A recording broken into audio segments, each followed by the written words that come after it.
So, mental health and relationships, it's a big part of it, isn't it? Because people are going to be limited to what they can handle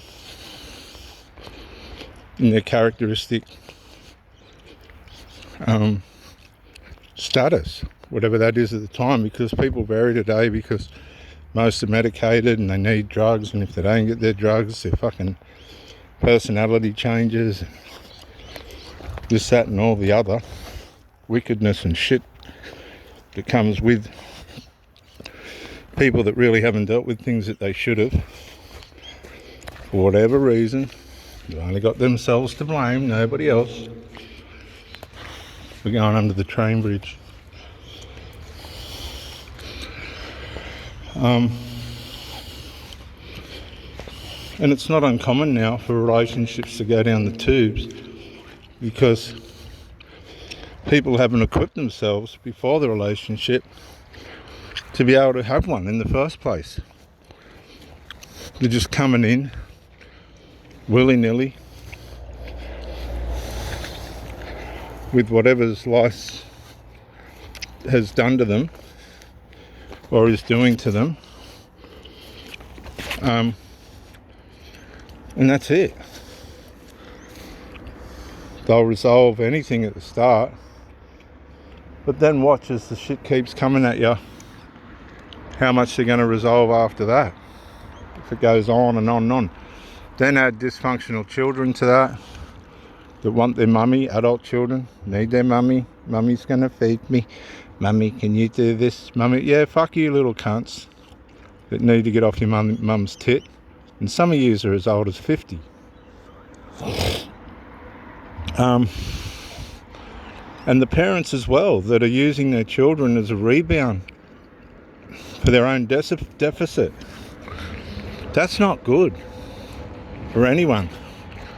It's definitely not good for the children, because you're keeping in a holding pattern of parentification.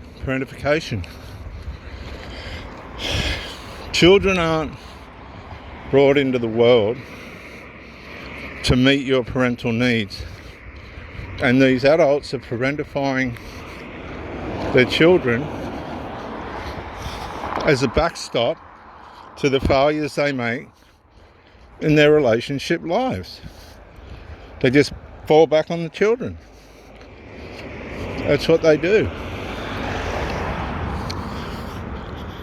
They just fall straight back onto their parentified children, which love it, because then they've got the security of knowing mummy's still going to supply us, mummy's still going to be there for us. These are adult children, by the way. Mummy will always put a hand in a pocket for us. Mummy will this, mummy will that. You don't see all this on the surface, but these people are so dependent on their mothers. It's sickening. And it's sickening to think that the parents are deliberately lining them up for this in case they stuff up another relationship, which they will, because the foundation of it's based on failure. Everybody fails. And some tribes just don't develop. Some families just do not develop. They just don't. They stay medicated, they stay drugged. Time passes by, everybody ends up with their mental illnesses and physical ailments and all this stuff, because nobody's prepared to make the effort to really wise up and grow up and have a go. There's a lot of women now that are just so limited in their capabilities of having a healthy relationship that it's not even worth it. Men just are going out and meeting these people and going, oh, no, I'll leave that. And you can try it and try and try it, and you watch these people failing over and over again. Why bother? If you're happy at home and you've got a lot of people are insecure, so they'll just tolerate anything. And they'll put up with anything, and they'll count that as healthy. They'll count that as this is a good relate, but it's not.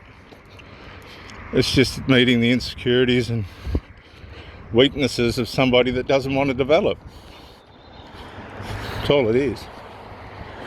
And where there's drugs and medication and all this other shit, usually the people that get hurt aren't the ones that are on it.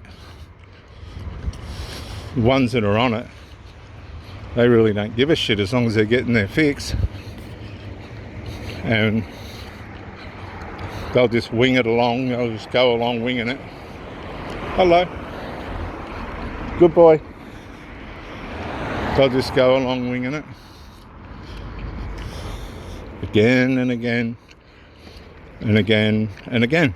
Now, it doesn't mean they're not loving and all this, whatever their interpretation of love is. I mean, if you want to know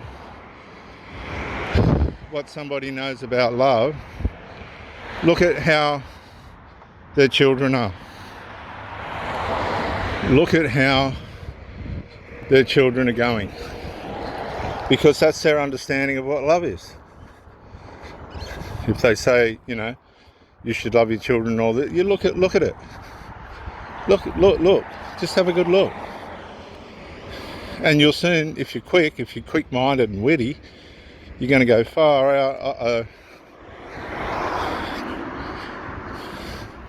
This is not favourable. A lot of these people are needing dysfunctional people like themselves who are familiar with and able to put up with this element of destruction. It's never going to work, even if you are familiar with it and willing to cope with it. It's still not going to work because it'll fold in on itself. And they end up where they left off. But what you've got to understand is single mothers are not alone. They've never been on their own. They haven't had to be on their own. They say they're on their own, but they're not. They've got their children to fall back on. And they'll surrogate their children. They just do.